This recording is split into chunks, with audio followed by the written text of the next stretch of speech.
nama istilah ya. Kemudian CPMK kedua dan berikutnya, nah barangkali saya lebih mudah nanti menjelaskan ke dalam tabel yang ada di akhir apa namanya halaman ini ya. Kita lanjut dulu ke bagian D, Han, ke bawah, Hana, setelah CPMK. Ya, ini ada materinya. Ada 14 materi, kalau dilihat sampai bawah itu ada 14 materi yang akan teman-teman dapatkan.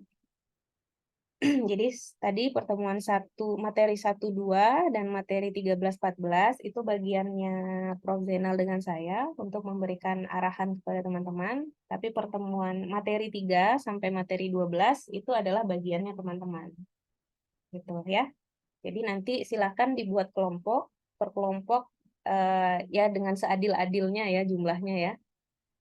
Jadi dibutuhkan 10 kelompok di sini. 10 kelompok, 5 kelompok presentasi sebelum UTS yang berkaitan dengan penelitian kuantitatif. Lalu yang setelah UTS 5 kelompok berkaitan dengan penelitian kualitatif. Teman-teman tahu bedanya penelitian kuantitatif dengan kualitatif? Ada yang sudah punya gambaran apa bedanya kuantitatif dengan kualitatif? Kuantitatif tuh ngitung-ngitung gitu kan susah. Kalau Oh, kualitatif itu eh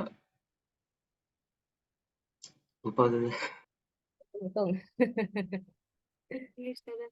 Ya kan? Kalau kuantitatif tuh lebih kayak angka, instrumen gitu-gitu ya, Ustazah. Kalau kualitatif tuh lebih kayak datanya dijabarin secara naratif gitu ya. Oke, jadi itu mungkin pandangan secara umum yang teman-teman dapatkan. Nah, tapi kita lihat saja dari nama penelitiannya. Nama penelitiannya kuantitatif, artinya dia mengutamakan kuantitas. Memang berkaitan dengan angka. Bukan berarti kualitatif tidak ada angka di dalamnya. Gitu. Bukan berarti kualitatif tidak ada tadi apa yang disampaikan Hana, instrumen. Jadi instrumen itu ada di kuantitatif, ada di kualitatif. Tapi mungkin bentuk instrumennya berbeda. Jadi kalau kita lihat kuantitatif memang fokusnya ke kuantitas. Jadi penelitiannya ini berkaitan dengan angka-angka. Jadi misalnya Randi melakukan penelitian. Nah, kemudian hasilnya efektif atau tidak, apa namanya, ya efektif atau tidak, itu memang dilihat dari kuantitas angkanya, meningkat atau tidak, seperti itu. Jadi gambarannya seperti itu, kuantitasnya. Ya. Tapi kalau kualitatif yang dilihat memang kualitasnya. Bukan berarti penelitian yang kuantitatif tidak berkualitas, bukan. Bukan berarti juga penelitian kualitatif tidak berkuantitas, nggak ada angka-angkanya, tidak demikian. Tapi ini apa lebih kepada bagaimana penyajian dalam penelitian tersebut. Gitu ya. Jadi bukan berarti kualitatif tidak ada angka-angka, tidak ada diagram, bukan berarti seperti itu. Ya, oke. Boleh ke bawah lagi, Hana? Yang bagian E kalau tidak salah. Nah, untuk kegiatan pembelajaran ada 3 ya, ada penyajian oleh dosen, penyajian oleh Prof Zainal dengan saya, pertemuan 1, 2, lalu 14 dan 15. Kemudian yang poin kedua, penyajian materi secara berkelompok, yaitu project based learning. Kami menyerahkan kepada teman-teman semua bagaimana cara menyajikannya, ya, tapi utamanya memang seperti biasa ada presentasi, boleh pakai PowerPoint atau Canva, dan kemudian ada juga materi yang bisa dibaca secara utuh oleh teman-teman semua. Nah, silahkan dibagi oleh Hana dan Arya. Kemudian yang terakhir ada tugas akhir yaitu menyusun proposal penelitian secara individu, sifatnya case-based learning, jadi individu. Jadi di akhir mata kuliah ini nanti teman-teman sudah membuat sebuah proposal penelitian berbahasa Indonesia. Ya.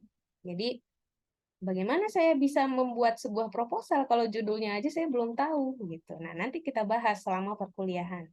Jadi bisa jadi saat perkuliahan dengan materi misalnya eksperimen, tiba-tiba Ifah tercetus ide untuk sepertinya ada nih penelitian yang saya senangi, terus sesuai dengan apa namanya kebutuhan riset saya. Nah, saya mau pakai judul itu, misalnya apakah bisa atau tidak? Ternyata bisa, artinya IFA sudah bisa menentukan judul yang akan diangkat oleh IFA.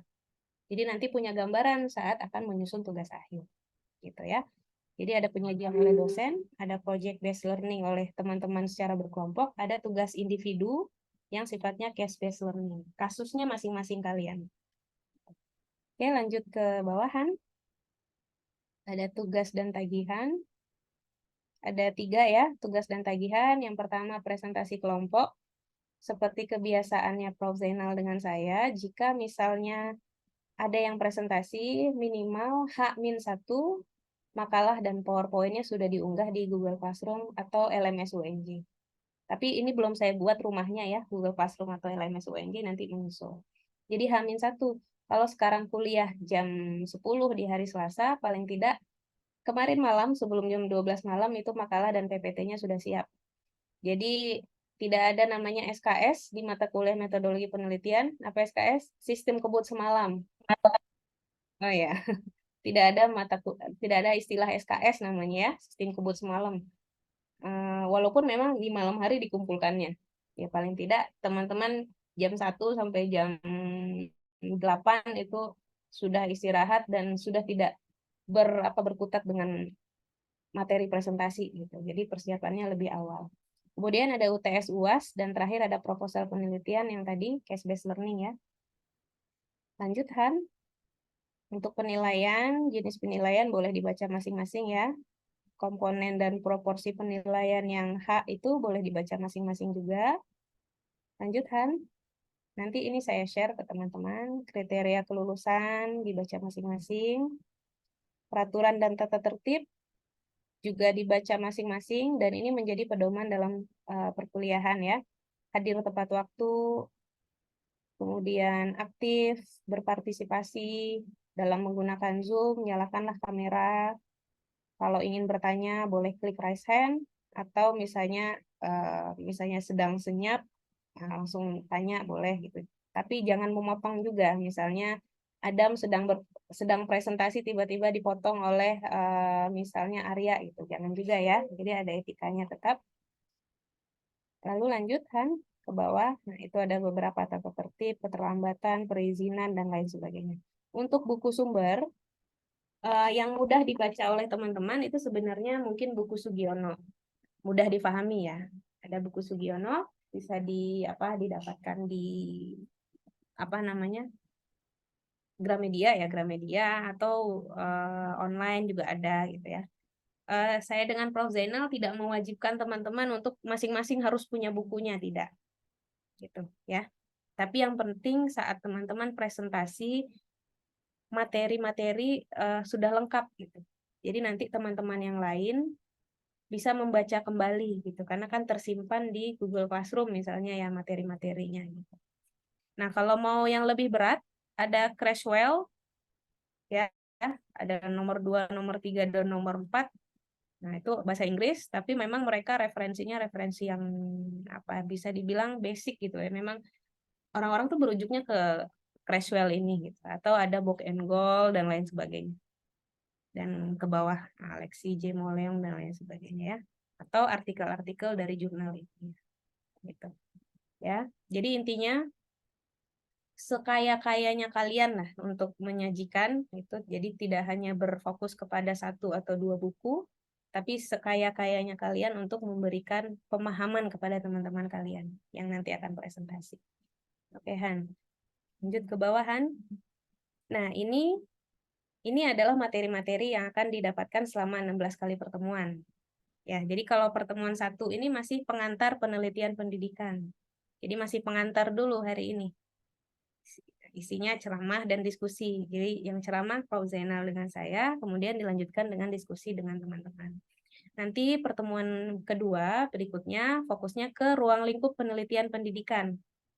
Yang tadi saya jelaskan ya. Jadi kita hanya fokus ke penelitian yang ruang lingkupnya hanya bisa dilakukan di PBA UNJ. Gitu. Nanti ada pembahasannya, pengkajiannya khusus. Kemudian nanti pertemuan 3, kelompok 1 sudah mulai presentasi. Yang dipresentasikan adalah populasi dan sampel. Sudah tahu apa itu populasi, apa itu sampel? Sudah punya gambaran belum? Coba saya tanya Alia Zahra. Apa bedanya populasi dengan sampel?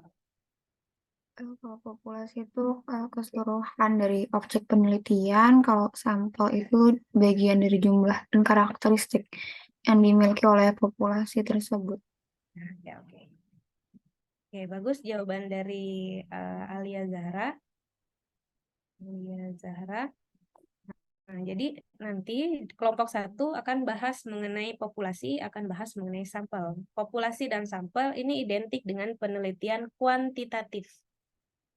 Ya, populasi dan sampel identik dengan penelitian kuantitatif.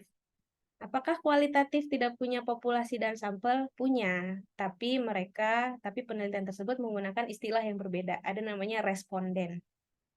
Itu hanya beda istilah, gitu ya.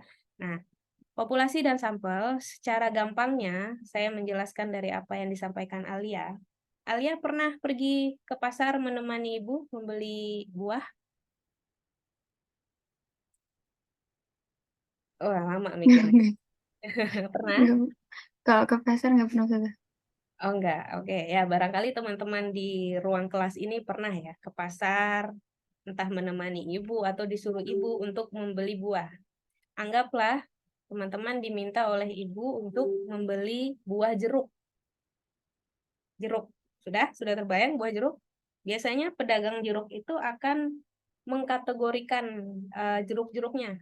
Jeruk Medan. Misalnya semuanya jeruk Medan. Tapi secara warna, secara ukuran, secara bentuk, biasanya nanti dikategorikan tuh sama penjual jeruknya. Jadi ada misalnya taruh ada 3 gundukan jeruk. Bisa kita katakan bahwa semua jeruk itu adalah populasi. Jadi populasi jeruk yang ada di pasar yang dijual oleh si pedagang jeruk tersebut. Nah, kemudian misalnya saya tunjuk misalnya jangan Andrew. Misalnya Aisyah Salahuddin. Misalnya Aisyah Salahuddin diminta untuk membeli jeruk yang manis oleh ibu. Ada 3 gundukan. Yang mana yang akan Aisyah pilih? Pasti kan Aisyah biasanya kan ada tester di atasnya ya. Ya kan? Nah, pasti ada tester. Saat Aisyah mencoba tester dari gundukan pertama, ternyata itu asam. Artinya, tester itu bisa kita asumsikan sebagai sampel. Sampel dalam sebuah penelitian. Saat satu sampel atau satu tester itu asam, rasanya sepet gitu ya. Jadi kita bisa mengeneralisasi, bisa mengambil kesimpulan bahwa seluruh jeruk yang ada di gundukan itu rasanya seperti itu asam. Artinya, kita cukup uji coba ke satu sampel untuk mengeneralisasi seluruh populasi yang ada di situ.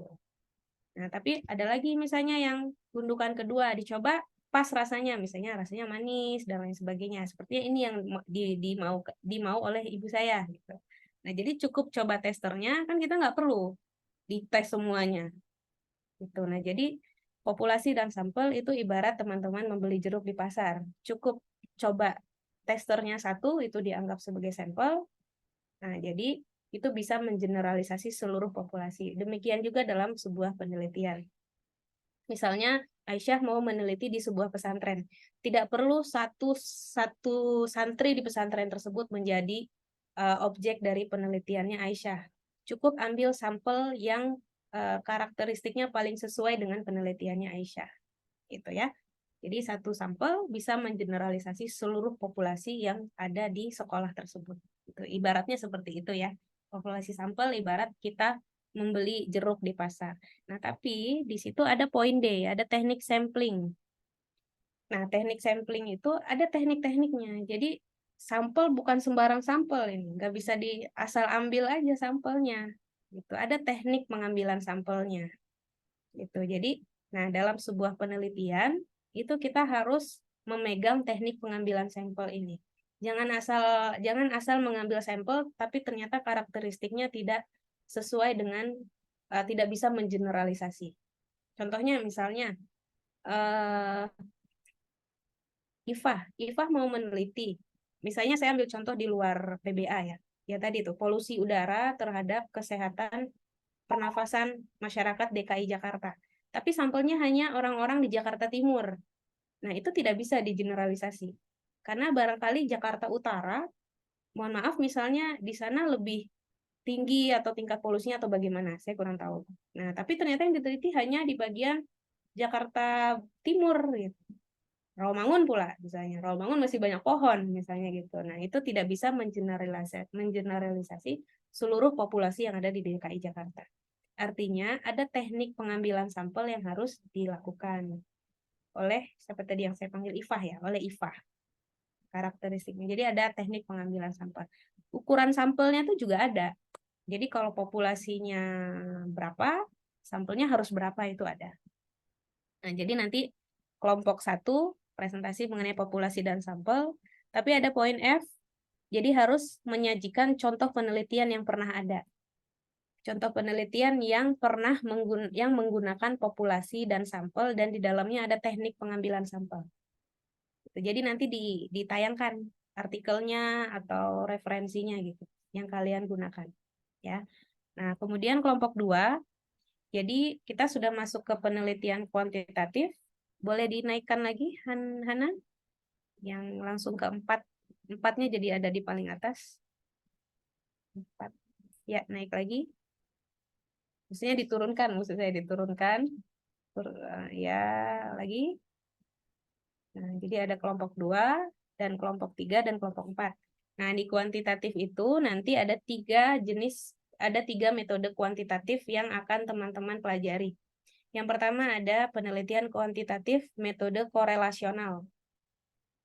Ya, korelasional. Nah, nanti ini menjadi tugas kelompok 2 untuk menyajikan dari dalam hal pengertian, karakter, proses, macam, prosedur, dan rancangan penelitian korelasional di PBA atau secara umum. Tapi nanti ada poin B, teman-teman dari kelompok 2 harus menayangkan atau menyajikan dan menjelaskan contoh judul dan pembahasan dari penelitian korelasional. Boleh ambil dari artikel yang maksudnya yang ruang lingkupnya tentang bahasa Arab, itu boleh juga misalnya ada skripsi kakak kelas, misalnya bisa akses ke repositori UNJ. Jadi ada skripsi kakak kelas yang mengkaji mengenai korelasional. Nah, itu bisa dijadikan sebagai contoh. Jadi contoh itu tidak hanya sebagai pelengkap saja, tapi teman-teman juga menyajikan contoh tersebut. Gitu ya. Jadi ada berpikir kritisnya di situ. Nah, untuk artikel jangan khawatir, tidak semua artikel tidak semua artikel yang kajiannya bahasa Arab itu berbahasa Arab gitu. Misalnya teman-teman khawatir terlalu lama saya untuk memahami sebuah artikel, karena ada artikel yang memang berbahasa Indonesia atau berbahasa Inggris tapi kajiannya mengenai bahasa Arab. Ya, jadi boleh yang poin B itu contoh judul dan pembahasan penelitian korelasional boleh diambil dari artikel yang pernah terbit atau dari skripsi kakak-kakak kelas dari PBA UNJ gitu. Jadi yang pertama ada kuantitatif korelasional, yang kedua ada penelitian kuantitatif ex post facto. Kemudian lanjut Han. Yang ketiga ada penelitian kuantitatif eksperimen. Nah, eksperimen ini terbagi 2, ada true eksperimen dan quasi eksperimen. Sama ya perlakuannya. Jadi ada menjelaskan mengenai pengertian, karakter, dan lain sebagainya. Lalu sajikan juga contoh, judul, atau pembahasan yang pernah mengkaji mengenai ex post facto atau eksperimen yang pernah ada. Kemudian di kelompok 5, materi 7, dinaikkan lagi Han. Nah, itu ada data, teknik analisis data, skala pengukuran, dan instrumen penelitian. Tapi ini fokusnya di kuantitatif ya teman-teman. Karena nanti subjudul ini akan muncul lagi di pertemuan ke-13. Karena yang pertemuan ke-13 tuh fokusnya di kualitatif.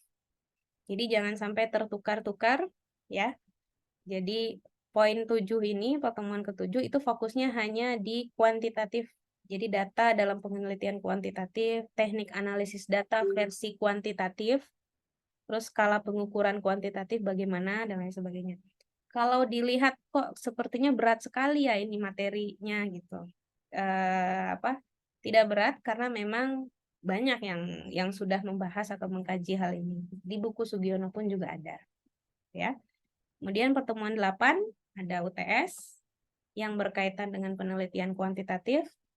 Nah, kemudian pertemuan 9 sampai 12 kita sudah fokus ke penelitian kualitatif. Jadi kelompok 6 nanti fokusnya di penelitian kualitatif metode analisis isi.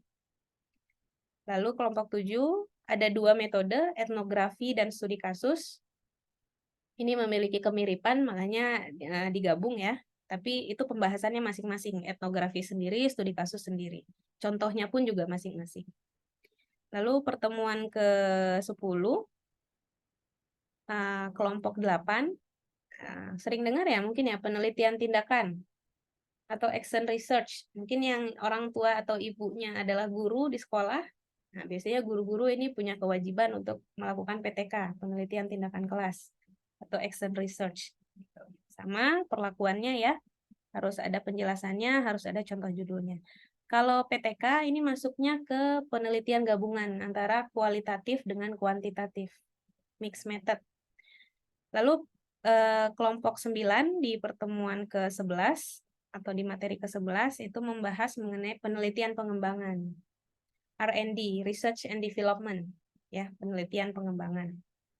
Lalu ke bawah lagi Han, nah ini yang pertemuan 12, kelompok 10 kan muncul lagi ya, data, teknik pengumpulan data, teknik analisis data, seperti yang di atas, tapi kalau ini fokusnya di kualitatif. Jadi bagaimana mengumpulkan data yang bersifat kualitatif, bagaimana analisis data kualitatif, jadi ada triangulasi, wawancara, kredibilitas, transferabilitas, dependabilitas, konfirmabilitas, itu pengujian keabsahan data versi kualitatif. Tuh. Kemudian materi ke-13 ada teknik penulisan skripsi. Nah, di sini kita sudah mulai merancang bagaimana menentukan topik dalam penelitian. Diharapkan sebelum pertemuan di materi 13 ini, teman-teman sudah punya judul. Jadi kita bisa diskusikan.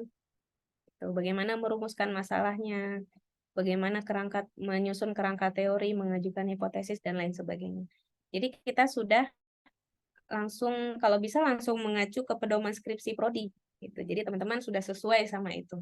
Begitu semester 6 ada tauji, lalu ada NA2, sudah mengikuti pedoman skripsi dari prodi. Gitu ya. Lalu pertemuan ke-15, materi 14, bawah lagi Han. Nah, ini ada teknis penulisan skripsi yang tadi, bagaimana menemukan referensi digital, bagaimana mengutip, bagaimana membuat catatan kaki, dan lain sebagainya. Kalau di kebiasaan menulis kan memang untuk membuat kutipan itu ada footnote, ada body note. Body note itu catatan yang ada di tubuhnya paragraf. Jadi kutipannya itu ada di tubuh paragraf, biasanya ada tanda kurungnya. Misalnya ada pernyataan, tanda kurung, Konita 2020 misalnya gitu. Nah, itu adalah body note. Tapi kalau footnote, nah itu setelah sebuah paragraf ada angka, biasanya 1 kecil. Nah, untuk melihat angka itu siapa penulisnya, lihatnya di paling bawah. Nah, di situ ada lebih lengkap, misalnya Rohma Konita, judul bukunya metodologi penelitian, diterbitkan di mana, tahun berapa, halaman berapa, lebih lengkap. Nah, kalau di PBA biasanya menggunakan footnote. Tapi saat akan publikasi berubah menjadi body note. Nah, agar teman-teman tidak 2 kali bekerja, gunakanlah namanya referensi digital. Manajemen referensi, maksudnya manajemen referensi yang memanage semua referensi. Ada Mendeley, ada EndNote, ada Pak Zotero kalau tidak salah. Tapi umumnya pakainya Mendeley. Gitu ya. Jadi nanti Mendeley sudah dipelajari belum di komputer Arab? Belum ya? Ya mungkin nanti kita latihan di sini juga bisa ya. Nah, jadi begitu, itu hal-hal secara teoretis dan praktis yang akan teman-teman dapatkan untuk mengikuti mata kuliah metodologi penelitian.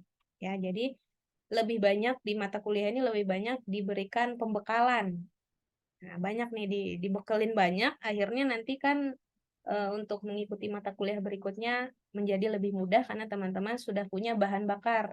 Bahan bakarnya apa? Ya metode-metode itu. Ya masalah-masalah yang bisa diangkat untuk penelitian, bagaimana mencari data, dan lain sebagainya. So, ya. Jadi berikutnya tugas Hana dengan Arya membagi tugas membagi kelompok ya menjadi 10 kelompok. Silakan dibagi dengan seadil-adilnya ya. Jadi jangan berat di pertemuan tertentu gitu, seadil-adil. Demikian, boleh stop share, Han? Ya, demikian pembahasan mengenai RPS dan kontrak perkuliahan kita. Prof. Zainal, mohon izin, yang mengikuti mata kuliah ini mahasiswa dari semester 5, Prof. Oh iya. Mm-mm. Tapi ada beberapa tambahan dari semester 3 yang ikut di mata kuliah ini, Prof. Di semester 5, Mm, semester 3. Ya, ya. Semester 3 itu baru berarti ya? Fadilah semester 3 kan ya, Fadilah? Nah, Ustazah, Semester 3 berapa orang, Fadilah? ada 8 orang, tapi di jam 10 ada 7 orang, Ustazah. Satunya ikhlas. Oh iya, oke, berarti artinya nanti Fadilah koordinasi ke Arya dan ke Hana ya, Kak Arya dan Kak Hana ya. Karena PJ-nya Nah, Ustazah. ya, mohon barangkali ada tambahan, Prof. Mohon izin, Prof. Oh iya. Oke. Kita mulai dulu ya. Coba.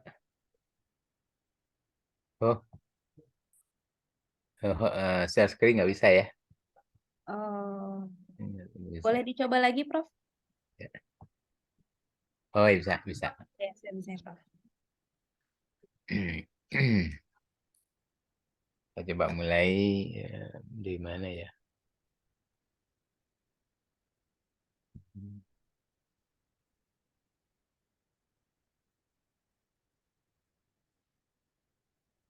Bentar.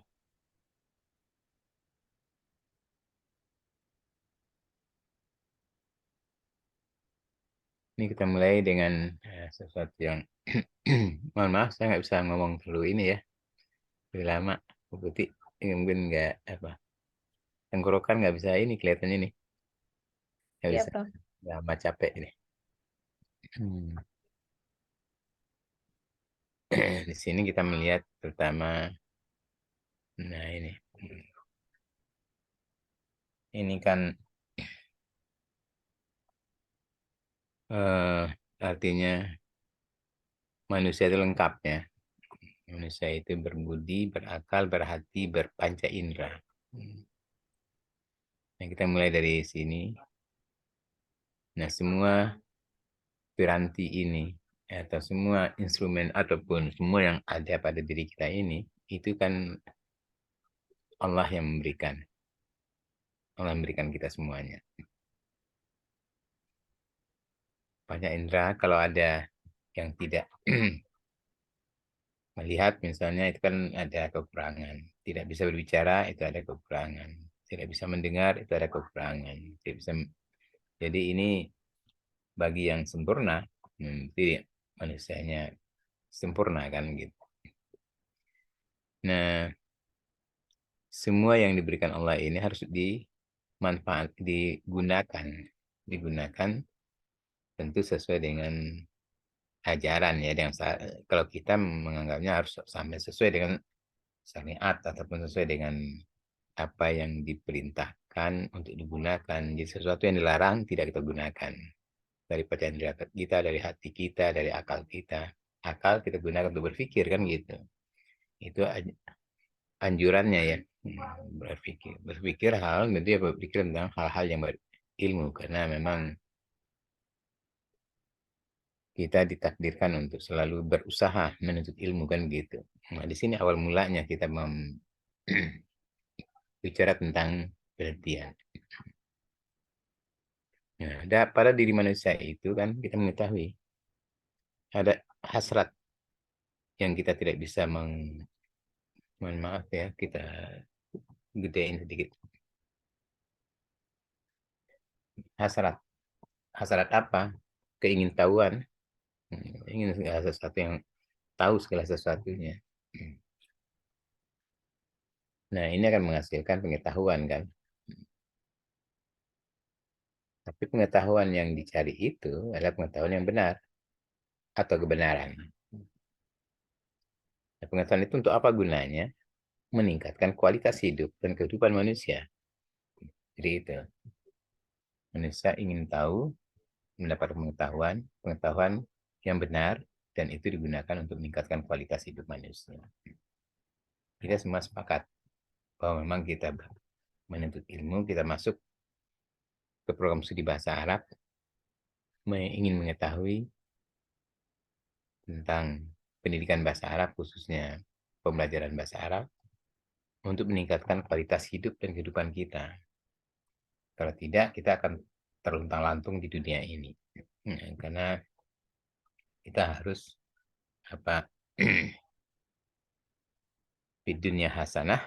Nah, kan gitu. Di dunia hasanah, untuk di dunia hasanah itu kan kualitas hidup dan kehidupan. Di dunia hasanah itu. Di hasanah itu bisa kita capai kalau memang kita meningkatkan kualitas hidup dan kehidupan kita. Kehidupan yang hasanah tidak akan kita capai kalau kualitas hidup kita tidak kita tingkatkan. Ya. Nah, kemudian pengetahuan itu kita tahu sumbernya dari kita berpikir, itu berpikir tadi ya untuk mendapatkan kebenaran, berpikir yang benar ya, berpikir untuk kebenaran. Menuntut ilmu salah satu cara kita untuk berpikir mendapatkan kebenaran. Kita meneliti itu salah satu cara kita berpikir untuk mendapatkan kebenaran. Termasuk kegiatan kita perkuliahan semuanya, itu adalah kita ingin selalu berpikir. Kalau orang kuliah tidak menggunakan pikiran, nah ini berarti dia tidak ingin mendapatkan pengetahuan. Jadi pikiran yang sudah diberikan model Allah Subhanahu wa taala ini kan harus dimanfaatkan untuk berpikir, mendapatkan pengetahuan untuk mencapai kehidupan yang hasanah. Kan gitu tadi. Kalau tidak,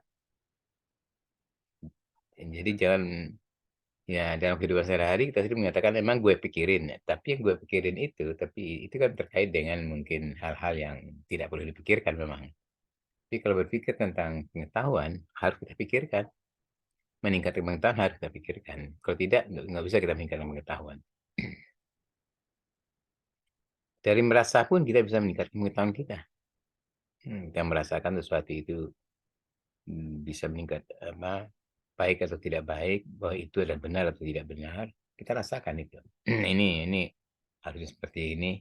Perasaan, rasa juga bisa menjadikan. Jadi di sini memang maka ada yang dikatakan dengan husnuzon, merasa, berpikir atau merasakan lebih secara baik. Tidak boleh kita merasakan sesuatu itu kurang baik. Jadi harus rasakan sesuatu baik. Jadi kan Allah kan akan menetapkan apa yang kita rasakan. Kita rasakan seperti ini, ya ditetapkan seperti itu. Merasakan yang rasakan yang baik, tetapnya baik. Kalau rasakan yang jelek, tetapnya kesimpulannya atau keputusannya menjadi jelek. Jadi perasaan itu juga penting sekali. Merasa sesuatu selalu baik. Mengindra juga begitu kan. Indra itu panca indera kita gunakan untuk menambah pengetahuan. Mengamati dengan mata kan. Mengamati dengan mengobservasi dengan mata. Tapi dia bekerja sama dengan pikiran. Bersama juga dengan perasaan. Jadi itu mengindra. Mendengar misalnya. Yang kita dengar itu adalah sesuatu pengetahuan yang memang bermanfaat bagi kita. Pengetahuan itu nanti yang kita olah dalam berpikir kita. Jadi pengetahuan ini bisa bersumber dari penginderaan. Tapi proses berpikir juga berlangsung di sana. Ini ada logika. Kita berpikir itu ada berpikir yang sifatnya induktif, ada berpikir secara deduktif. Nah ini kan sudah secara langsung aplikatif ini sifatnya. Induktif berpikir dari sesuatu yang lebih khusus ke kesimpulan sifatnya umum. Sedangkan deduktif, sesuatu yang sifatnya umum, kita menyimpulkan sesuatu yang lebih khusus. Nah ini akan tercermin di dalam penelitian kita. Kalau kita mengolah teori, kesimpulan dari teori itu adalah kesimpulan yang bersifat deduktif. Tapi kalau kita mengamati di lapangan, pengamatan kita itu baru kita simpulkan itu kesimpulan berpikir kita secara kita berlogika atau bernalar secara induktif. Nah, ya ini ada berbagai aliran dalam logika yang aliran rasional yang disebut dengan rasionalisme yang selalu menggunakan pikirannya di dalam menentukan kebenaran, menetapkan kebenaran, berpikir, dan berpikir. Nah, tapi berpikirnya itu menggunakan dua logika tadi kan, ada induktif dan deduktif. Jadi walaupun rasional, dia tetap ada dua cara atau dua logika atau dua nalar yang menggunakan induktif dan deduktif tadi. Empiris adalah yang orang berpikir dengan secara empirik, secara nyata. Yang alirannya disebut dengan empirisme. Kebenaran itu harus dilihat nyata. Nah, tapi kan ada juga kebenaran itu kan tidak bisa dilihat nyata karena kadang-kadang ada juga yang harus dipikirkan atau yang dirasiokan, ada juga yang harus dirasakan. Kemudian ada orang aliran logika yang sifatnya adalah pragmatisme. Ya, pragmatis itu adalah kemanfaatannya. Kalau dia bermanfaat, kalau dia fungsional pada manusia, itu artinya dia itu adalah pengetahuan yang bukan milik pengetahuan yang benar atau secara logika dianggap itu satu kebenaran.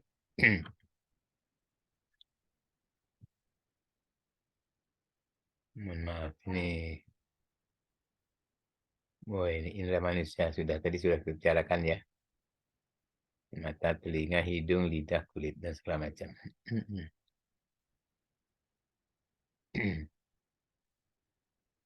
Nah, oleh karena itu penelitian ilmiah adalah suatu pendekatan yang sistematis untuk memperoleh jawaban dari permasalahan dan pertanyaan yang diberikan.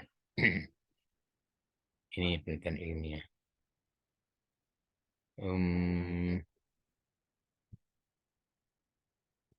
Ini gambaran secara pada umum bagaimana proses manusia itu ingin tahu, dan keinginan tahunya itu akan menghasilkan suatu pengetahuan. Dan salah satu cara ingin tahu di manusia itu selain dari berpikir, merasa, dan mengindra, dalam penelitian ilmiah itu harus dilakukan dalam pengetahuan yang ilmiah. Penelitian itu harus kebenaran itu harus dilakukan dengan penelitian yang disebut dengan penelitian ilmiah. Nah, sekarang kita fokus pada penelitian ilmiah, mendapatkan pengetahuan dengan cara melakukan penelitian. Penelitian nanti dengan berbagai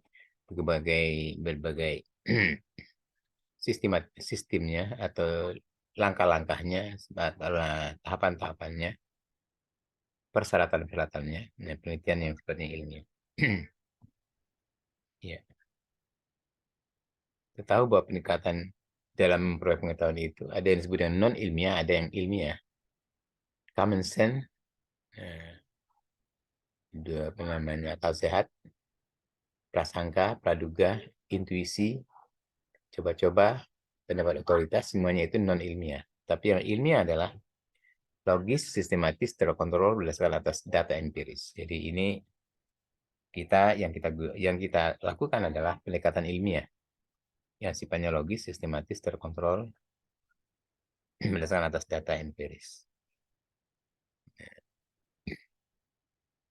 Mungkin sementara Bu Putih mungkin bisa Bu Putih nambahkan ini yang karena nggak bisa banyak berbicara ini. Karena nggak kurang apa namanya ya, kurang bersahabat.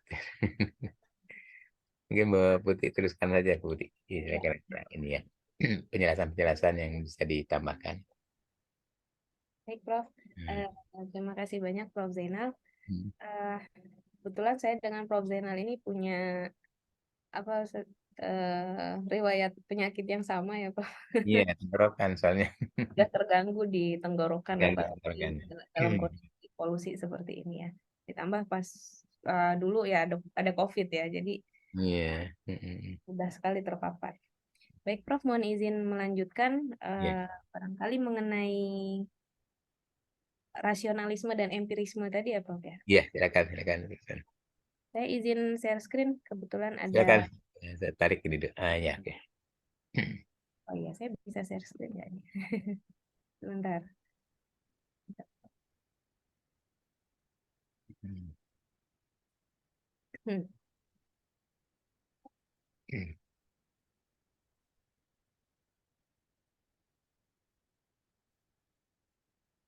Oh bisa.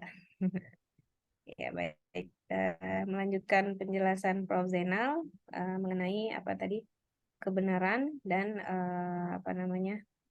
penelitian yang sifatnya ilmiah. Gitu. Dalam sehari-hari kita mungkin kita sudah melakukan penelitian, tapi mungkin memang sifatnya bukan penelitian yang ilmiah. Jadi penelitian yang sifatnya hanya untuk memenuhi kebutuhan sehari-hari. Misal ya, Nur Anissa misalnya, Nur Anissa Setianto Fitri akan berangkat ke kampus. Jika saya naik kendaraan umum, uang jajan saya akan berkurang karena saya harus bayar angkot. Misalnya seperti itu. Tapi jika saya diantar oleh orang tua saya atau saya bawa kendaraan saya sendiri, yang mana bensinnya sudah diisi oleh orang tua saya, uang jajan saya tidak akan berkurang. Nah, artinya itu adalah penalaran yang Nur Anissa sedang lakukan. Lebih kepada penalaran itu kan lebih kepada menghasilkan sebuah kesimpulan. Nah, kalau tadi ini pendekatannya lebih kepada pragmatis ya, fungsi. Ya, gitu. Jadi ada beberapa pendekatan yang bisa dilakukan dalam melakukan penelitian. Jadi ada beberapa kebenaran yang bersifat tadi ada 3, ada rasional, ada empiris, ada pragmatis. Gitu bisa diterapkan untuk penelitian yang sifatnya ilmiah ataupun non ilmiah. Kalau tadi contoh yang saya sampaikan itu sifatnya yaitu non ilmiah ya. Untuk penelitian kita kembali ke penelitian ilmiah. Ini definisi metode ya. Metode itu adalah cara. Kalau dalam bahasa Arab metode itu thoriqah. Thoriqah itu kan jalan. Sama metodos itu adalah jalan yang harus ditempuh. Metode dalam bahasa Arab itu thoriqah. Jadi metode itu adalah cara kerja. Bagaimana kalau kita mau menggunakan metode eksperimen, bagaimana apa saja jalan yang harus kita tempuh. Nah, itu udah ada. Ibaratnya metode penelitian itu ibaratnya seperti Google Maps atau Waze-nya kita. Kalau kita mau menuju ke sana, kita harus melalui apa saja gitu. Nah, jadi metode itu adalah cara kerja atau jalan yang harus ditempuh. Kalau penelitian, namanya juga research ya. Read dan to search adalah mencari kembali. Loh, kok mencari kembali? Bukankah penelitian itu adalah hal baru? Kan penelitian itu kan hal baru ya.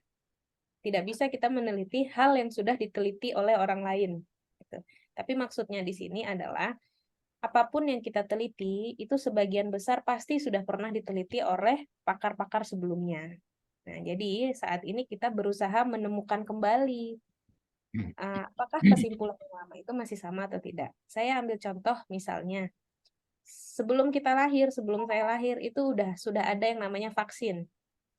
Ya kan? Sudah ada yang namanya vaksin, biasanya di posyandu dan lain sebagainya sudah ada. Vaksin flu itu memang sudah ada dari lama. Tapi begitu COVID datang, nah vaksin flu menjadi tidak mempan karena virusnya berbeda. Virus flu dengan virus COVID itu berbeda. Akhirnya adalah peneliti dari Indonesia, nah itu yang menghasilkan sebuah penelitian menghasilkan vaksin namanya AstraZeneca. Gitu. Nah, itu adalah karena dia sudah melakukan penelitian meneliti kembali atau meneliti vaksin-vaksin yang sudah ada. Ternyata sekarang virusnya berbeda gitu.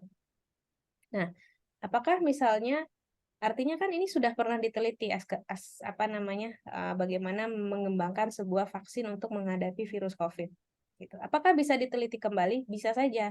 Mana tahu nanti 20 tahun yang akan datang AstraZeneca ini menjadi tidak relevan dengan virus yang ada di 20 tahun yang akan datang, di tahun 2043 misalnya. Akhirnya harus diteliti kembali, harus dikembangkan kembali. Gitu. Jadi segala sesuatu yang ingin kita teliti bisa jadi karena peneliti sebelumnya sudah pernah meneliti dan kita ingin meneliti kembali untuk mencari kebaruan saat ini.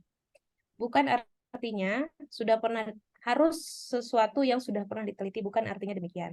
Misalnya, penelitian sebelumnya sudah pernah misalnya dalam kaitan pembelajaran. Kalau media-media interaktif itu lebih menarik dibandingkan guru yang menjelaskan hanya dengan metode ceramah. Nah, artinya di situ kita bisa menyimpulkan bahwa media-media interaktif itu bisa meningkatkan misalnya semangat belajar atau motivasi belajar. Nah, tapi media interaktif apa saja yang sudah pernah diteliti?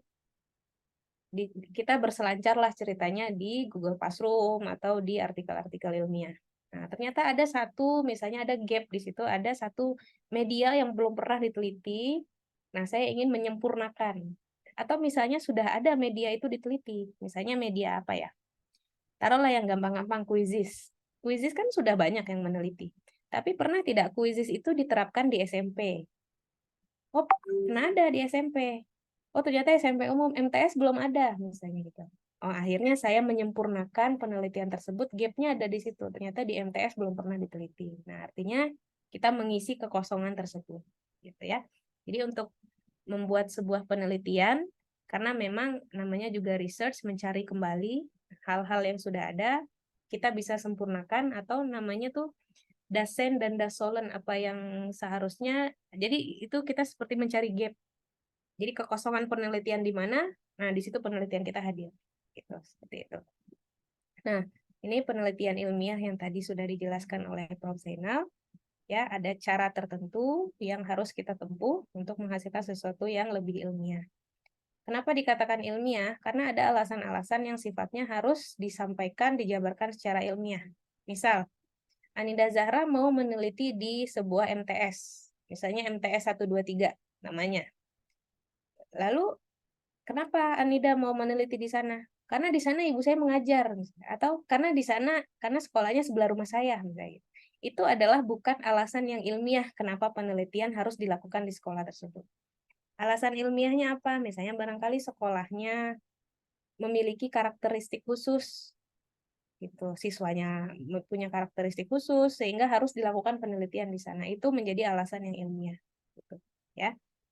Nah, kemudian ini yang tadi dijelaskan oleh Prof. Zainal mengenai bagaimana kita mencari sebuah kebenaran. Dalam penelitian itu kan kita mencari kebenaran. Kebenaran itu bisa diraih dari 3 kategori, yang mungkin saya bisa jelaskan 2 di sini, rasionalisme dan empirisme.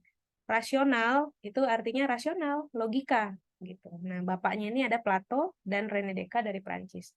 Kalau empirisme itu mengutamakan indera atau pengalaman. Jadi apa yang bisa dilihat gitu. Kalau rasional kan tidak bisa dilihat dalam tanda kutip ya, tidak bisa dilihat karena memang dia mengedepankan logika. Kalau empirisme itu bapaknya Aristoteles, nah John Locke. Lebih mudahnya saya menjelaskan dalam bentuk gambar. Nah, ini gambar apa nih? Rel kereta ya. Nah, kalau di secara rasional, kalau menurut Hammam Usama, secara rasional, rel kereta di sini dengan di sini ukurannya sama atau berbeda? Secara rasional. Sama saja. Sama, karena tidak mungkin kereta makin ke sana makin mengecil. Betul. Ya kan? Jadi ukurannya sama. Kalau di sini misalnya berapa meter, di sini juga berapa meter. Artinya kita berasumsi bahwa kita mengedepankan logika berpikir rasional. Secara rasional seperti itu, gitu. Karena nggak mungkin nggak ada kereta yang mengecil ke ujung. Tapi secara empiris, saat Hammam berdiri di sini, lalu dia melihat ke kereta, ke rel kereta, kok makin ke sana makin kecil. Nah, artinya di sini sudah ada namanya pengalaman atau pengamatan indera. Nah, di situ muncullah sebuah kesimpulan bahwa secara logika, secara yang saya lihat, ada alasan lain di balik itu, ternyata bumi itu bulat. Makanya sampai ke ujung sana lama-lama dia mengecil, seperti kita melihat kapal yang sedang berlayar. Lama-lama kan makin ujung makin kecil, lama-lama hilang gitu.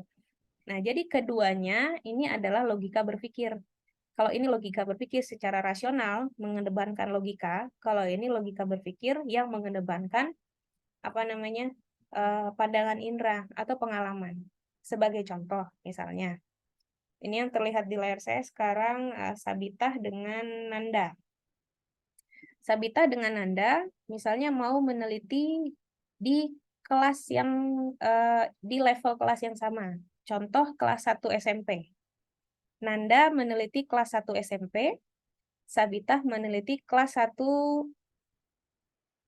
madrasah sanawiyah tapi di pesantren. Gitu. Ya, Nanda kelas 1 SMP di sekolah umum, Sabitah kelas 1 SMP tapi levelnya di pesantren. Secara logika, secara rasional, itu perkembangan kognitif mereka kan sama. Karena di usia yang sama, di jenjang yang sama. Gitu. Secara rasional sama. Artinya, misalnya bisa kita menerapkan sebuah metode di dua sekolah berbeda tersebut. Tapi secara empiris misalnya, secara empiris metode ini melibatkan kemandirian. Misal yang melibatkan kemandirian. Kalau dibandingkan antara sekolah umum dengan pesantren, anak mana yang lebih mandiri? Bisa jadi anak pesantren lebih mandiri. Kenapa? Karena mereka dari bangun pagi sampai tidur lagi itu mereka lakukan secara mandiri. Kalau anak dari sekolah umum bisa jadi berangkat sekolah diantar ibunya, sarapan sudah siap dihidangkan. Kalau laptopnya bermasalah sudah ada teknisi yang memperbaiki. Tapi kalau di pesantren kan tidak. Nah, jadi ada dua kategori di sini. Secara rasional mereka itu pola pikirnya sama, perkembangan kognitifnya sama dan lain sebagainya sama. Tapi secara empiris metode ini, metode tertentu atau media tertentu ada yang bisa diterapkan di sekolah umum tapi tidak bisa di pesantren karena hasilnya pasti beda. Nah, jadi itu yang menjadi cara kita mencari sebuah penelitian dan cara kita untuk menentukan penelitian ini cocok dilakukan di sini. Jadi secara rasional kalau dirasa cukup boleh silakan. Tapi kita juga perlu mengamati secara empiris bagaimana di lingkungan sekolah sana. Atau contohnya secara rasional bernyanyi itu kan lebih menambah perbendaharaan kosakata ya. Bernyanyi, ya kan, dengan bernyanyi. Tapi secara empiris lebih relevan atau tidak misalnya anak kelas 3 SMA atau anak kuliahan masih dikasih metode bernyanyi. Sementara mereka dituntut untuk berpikir kritis gitu. Jadi boleh saja masih relevan, tapi harus dibarengin dengan apa gitu. Jadi ada logika berpikir yang bersifat rasional dan empiris. Kira-kira seperti itu gambaran untuk logika berpikir rasional dan empiris. Jadi kalau rasionalisme itu dia berbasiskan kepada akal, walaupun dia tidak menyangkal fungsi indera ya. Jadi intinya tuh logikanya bagaimana, logis atau tidak.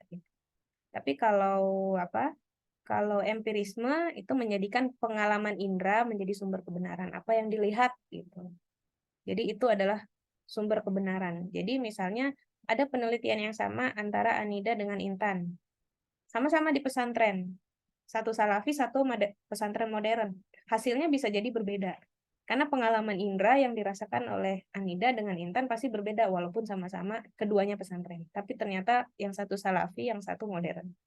Gitu, ya. Nah, ini yang terakhir ada perbedaan antara berpikir dengan bernalar. Nah, kalau berpikir itu adalah proses. Jadi selama teman-teman mengikuti perkuliahan, baik itu metodologi penelitian atau yang lainnya, mungkin teman-teman di sini dituntut untuk berpikir.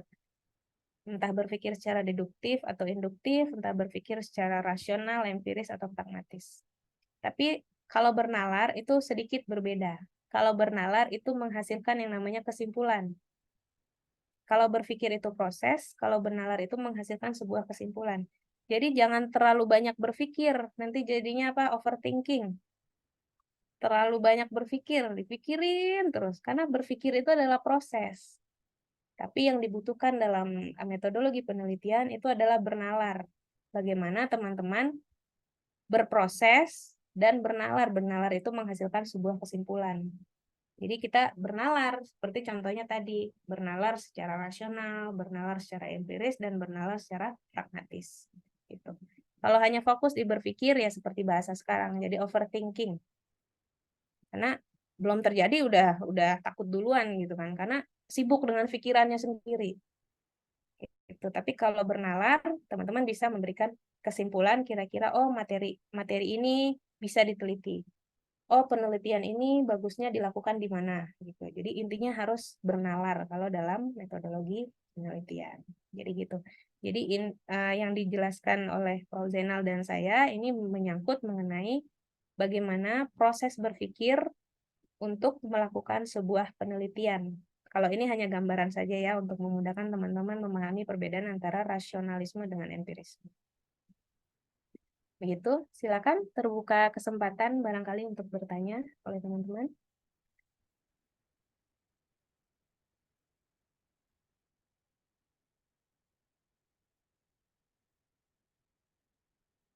Apakah penjelasan saya mudah dipahami oleh teman-teman? Ya, benar dipahami ya. Oke. Jadi pertemuan kedua nanti masih bagian Prof. Zainal dengan saya untuk memberikan materi. Nah, kalau bisa sebelum pertemuan kedua ini kelompok sudah dibuat ya oleh Hana dengan Arya. Nah, nanti upload di Google Classroom atau LMS UNJ. Nanti saya beri linknya. Tuh ya. Jadi pedoman kita bersama. Tuh, nah, apakah ada yang belum isi KRS tapi akan mengambil mata kuliah ini? Ada, Arya? Dari kelas D ada Ustazah 1 orang. Jika kemungkinan pasti akan mengambil mata kuliah ini dan akan isi KRS, nggak apa-apa, masuk dulu saja ya. Jadi masuk dulu, nanti kan pengisian KRS ini sampai tanggal berapa ya? Masih seminggu lagi ya atau berapa gitu ya. Intinya dapat 7. ilmu. Sampai tanggal 7. tanggal 7 ya. Jadi pertemuan 1, pertemuan 2 tetap hadir. Sambil menunggu nanti bisa mengisi KRS. Oke, silakan ada pertanyaan. Boleh menyangkut kontrak perkuliahan atau menyangkut materi yang apa namanya? Yang kita diskusikan hari ini. Belum ya? Si pusing ya? Ini Ustazah Putih dari tadi ngomong apa ya? Oke, nggak masalah ya. Jadi mudah-mudahan nanti seiring berjalannya pertemuan, teman-teman itu akan mendapatkan gambaran. Jadi Prof. Zainal sering menyampaikan kalau kebenaran yang melekat pada penelitian itu sifatnya nisbi. Ini Prof. Iya, Prof. iya, kebenaran. Bicara dengan kebenaran. Ya, kalau kita bicara kebenaran hakiki, itu kebenarannya datangnya dari Allah kan. Itu kebenaran hakiki. Nah, kebenaran yang datang yang dicari manusia sendiri itu kebenarannya ada kebenaran yang nisbi, relatif ya, istilahnya relatif. Kebenaran relatif. Mengapa dikatakan relatif? Kebenaran itu apabila ditemukan semasa ini seperti itu. Kesimpulannya seperti itu. Tapi begitu ke depan ada orang yang membuktikan sebaliknya atau berbeda, nah itu otomatis kebenaran yang sebelumnya itu menjadi dianulir ataupun dihilang, tidak dipakai.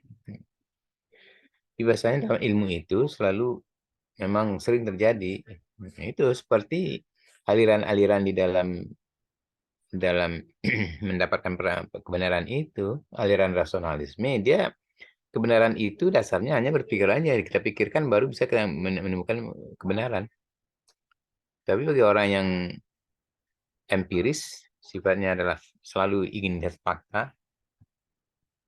Benar itu kalau dia melihat, kalau dia mendengar, kalau dia merasakan sendiri. Jadi tidak benar kalau dia tidak hanya berdasarkan pikiran saja. Nah, jadi itu sudah aliran itu saja sudah ada perbedaan di atas dunia ini. Jadi di dunia ini memang kebenaran itu menjadi nisbi. Ya. Misalnya kebenaran nisbi yang juga menjadi perhatian orang. Misalnya kebenaran fakta. Apakah semua fakta itu bisa benar? Coba sekarang ambil air 1 gelas, masukkan semacam lidi ya ke dalam gelas. Itu lidi itu kelihatan bengkok, apa namanya itu patah. Nah, itu kan kelihatan secara indera, fakta itu. Tapi apakah memang bengkok atau tidak? Ternyata tidak. Itu kan hanya yang terlihat seperti itu. Jadi nggak bisa kita melihat itu kadang-kadang kelemahan daripada orang yang berpikir secara faktual atau empiris ya. Nah, itu banyak dalam kehidupan sehari-hari juga kita kan. Orang itu melihat kita tapi tidak menyapa.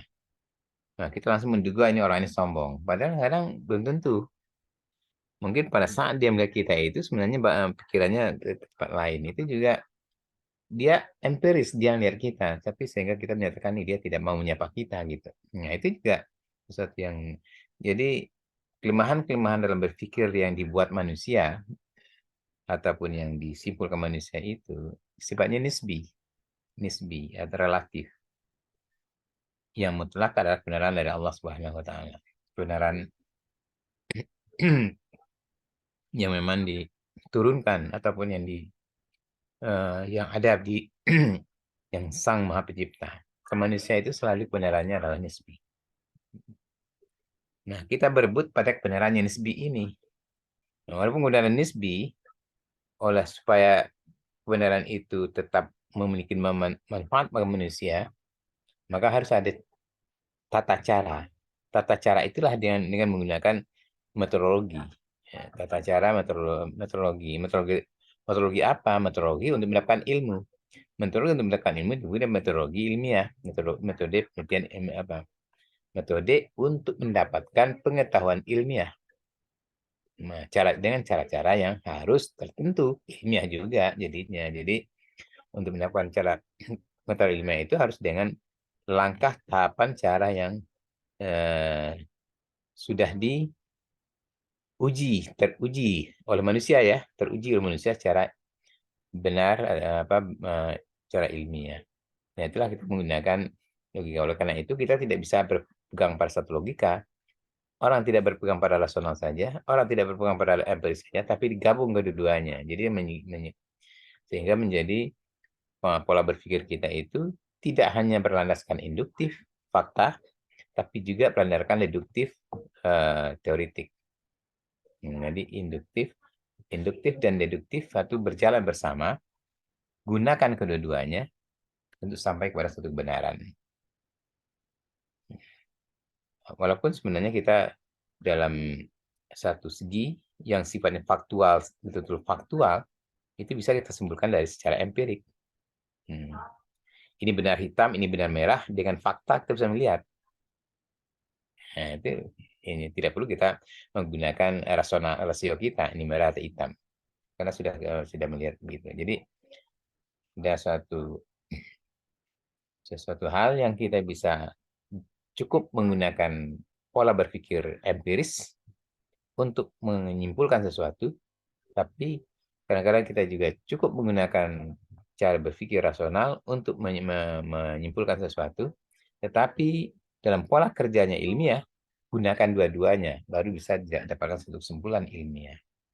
Nah, kesimpulan ilmiah ini adalah satu kesimpulan yang nanti harus teruji, yang akan dia menjadi satu diakui oleh secara internasional, diakui oleh dunia akademik. Itu melalui pengujian yang berulang kali. Kita tidak bisa melakukan penelitian hanya satu kali. Kita ingin diterima oleh semua pihak, belum tentu. Tapi penelitian kita, kesimpulan kita terbuka untuk diuji kembali. Nah, itulah yang dikatakan dengan penelitian ilmiah. Ya, ya mungkin yang diskusi harusnya ada yang bertanya ini. Tidak ada yang ya. Silakan, Mas. Ada yang ini masih wilayahnya sebenarnya filsafat ilmu ya. Karena metode penelitian itu selalu bergerak dari filsafat ilmu. Di filsafat ilmu Anda sudah mempelajari ya, mahasiswa sudah mempelajari. filsafat ilmu, filosofi dari ilmu itu sendiri itu apa. Ya, nah silakan masih ada lagi. Ini yang ini mahasiswa harusnya bertanya gitu. Ini untuk masuk ke dalam metode ilmiah ya, untuk masuk ke dalam metode penelitian. Jadi supaya kita apa namanya ya, ingat-ingat kembali filsafat ilmu. Ini di film ini sudah dijelaskan ini semuanya. Tapi kita harus kembali ke sana untuk bisa melangkah lebih jauh ke dalam metode penelitian. Ya, ya Eh, silakan Bu Putih. Sepertinya mahasiswa yang saat ini belum ada mata kuliah, belum mengambil mata kuliah filsafat ilmu ya? Belum. Ya belum, Prof. Karena tadi yang sebelumnya juga belum mengambil mata kuliah filsafat ilmu. Nah, ini keliru sebenarnya ini. Tapi Dalam berkaitan dengan kurikulum ya, Prof. sistematika pengambilan mata kuliah, kurikulum atau silabus bahasa Arab, itu kan mahasiswa harus dimulai dari mengambil mata kuliah filsafat ilmu. Setelah filsafat ilmu baru mengambil mata kuliah metode penelitian. Dan setelah mengambil metode penelitian baru mengambil mata kuliah statistika. Itu nggak bisa digabung dan tidak bisa metode penelitian di luar daripada filsafat ilmu. Nah, ini agak terbalik. Tapi nggak tahu gimana kok bisa sampai begini. Biasanya kalau dulu-dulu tertib aturan itu berlaku. Jadi mahasiswa yang belum mengambil filsafat ilmu tidak boleh mengambil mata kuliah metode penelitian. Jadi tidak begitu mudahnya. Tapi mungkin ya, oleh karena munculnya apa yang dikatakan dengan Merdeka belajar. merdeka belajar, jadi merdeka semuanya. Ya oke, nggak apa-apa juga lah. Tapi dalam tahapan diskusi kita menjadi loncat langsung ke metode penelitian. Sementara soal ini belum dipelajari. Karena soal ilmu itu ini dunia sekarang ini dunia yang terbalik. Terbalik. Kayaknya mereka belajar. Ya, dulu diatur memang. Sesuai ilmu, mahasiswa yang tidak lulus filsafat ilmu tidak boleh mengambil mata kuliah metode penelitian. Jangankan yang tidak mengikuti, yang tidak lulus saja walaupun sudah mengikuti ya mata kuliah ini tapi nggak lulus, nggak boleh mengambil metode penelitian. Mahasiswa yang belum lulus metode penelitian belum boleh mengambil statistika pendidikan. Nah, sebab rangkaian 3 ini selalu soal ilmu, penelitian, statistika, baru terakhir dia menyusun skripsi. Jadi skripsi bisa disusun kalau 3 pengetahuan ini atau ilmu ini sudah diperoleh mahasiswa. Ya, merdeka belajar. Nah, merdeka segala-galanya. Jadi perlu dikaji ulang sebenarnya ini. Oke, ya. Baik, Prof. Ya. Masih tersisa 4 menit lagi. Barangkali teman-teman ada yang ingin bertanya, dipersilakan. Tidak ada? Oke. Ustazah, Albi. tadi mengenai filsafat ilmu, kalau nggak salah itu kemarin Prof. Acing ngomong juga nggak ada katanya saja, benar atau enggak? Nggak ada. Iya katanya Prof. Nggak ada mata kuliah soal ilmu. Enggak, maksudnya dihapus katanya. Dihapus. Iya. Tidak dihapus. Oh benar ya? Benar nggak salah yang ini, yang gitu ininya. Tidak ada, tidak dihapus, Prof. Tapi mungkin pindah Benar ya? pindah semester barangkali karena ada kurikulum yang berbeda untuk yang angkatan saat ini. Oh ya, kalau memang dihapus, MBKM. artinya kita mulai startnya dari metode penelitian. Oleh karena itu, metode penelitian kita harus mulai menyinggung filsafat ilmu awalnya memang. Kalau begitu. Jadi kurikulumnya mungkin perlu dilakukan perubahan nantinya. Itu nanti. Oh gitu ya, filsafat ilmu nggak perlu lagi ya? Ya udah. Oh, nggak perlu, Prof. Pindah, Prof. Karena kaitannya dengan MBKM itu. Oh gitu ya, ya udah. Harus apa? Teman-teman harus asistensi, harus apa lagi tuh? Ada 3, kalau nggak salah ada 3, Prof. Harus asistensi, harus magang. Satu lagi ada lupa saya satu lagi apa, ada 3 skema gitu. MBKM adalah apa Ini itu? bagi teman-teman ya, Apa bagi ya? teman-teman yang tidak mau mengambil skema MBKM bisa kembali ke untuk kuliah seperti ini. Nah, filsafat Oh, ilmu gitu. kalau tidak salah ada di semester setelah ini kalau tidak salah. Oh iya, jadi Nah, jadi kalau itu saya terlambat ini ya. kurikulum MBKM agak ini Prof apa? Jadi agak bingung gitu karena sudah Agak semester istilah kasarnya ngaco gitu ya. Tapi kan istilah ininya KS boleh boleh kapan saja di mana saja gitu artinya ya mata tidak kuliahnya. ada prerequisite kalau di MBKM. Tidak ada istilah prerequisite-nya ya kayak lah. Kalau dulu kan belum lulus kitabah 1 misalnya nggak boleh masuk kitabah 2. Kalau Sekarang sekarang enggak ya. tidak Sekarang jadi tidak ada yang prerequisite gitu kalau di MBKM. habis menterinya menteri yang ini bukan orang akademisi sebenarnya. Ya. Oke. Prof. Eh, masih ada yang ingin bertanya teman-teman? Dipersilakan.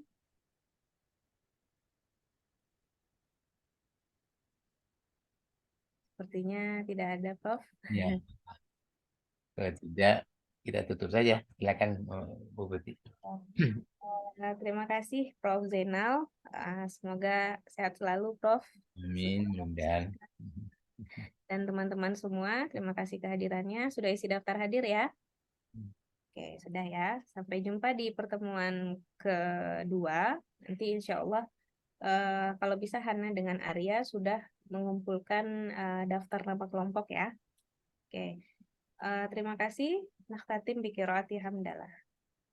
Alhamdulillahirrahmanirrahim. Wabillahi taufiq wal Ya, hidayah. saat semuanya ya. Warahmatullahi Saya wabarakatuh. izin Bu Putih ya, izin. Waalaikumsalam warahmatullahi wabarakatuh. Izin ya. Ya, izin Prof, izin Ustazah. diskusi. Terima kasih.